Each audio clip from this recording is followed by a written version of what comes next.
Kelompok kriminal bersenjata atau KKB pimpinan Egyanus Kagoya menyebut bakal mengeksekusi sandraan mereka, pilot Susi Air Philips Martens pada Sabtu 1 Juli 2023.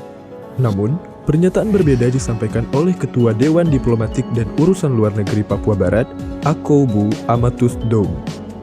Akoubu mengungkapkan, Tentara Pembebasan Nasional Papua Barat Operasi Papua Merdeka atau TPNPB-OPM merupakan organisasi yang menjunjung tinggi hukum kemanusiaan internasional.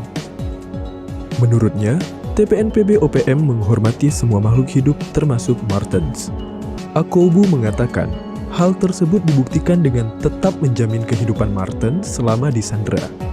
Akoubu menegaskan bahwa TPNPB-OPM di bawah pimpinan Egyanus Kagoya tengah mencari solusi dan bukannya membunuh orang tak bersalah. Lebih lanjut, Akoubu menegaskan bahwa Philips bukanlah musuh TPNPB-OPM. Pengakuan tersebut sambungnya juga berlaku kepada pasukan Indonesia. Akoubu mengatakan musuh TPNPB-OPM adalah kolonialisme dan ilegalitas di tanah Papua.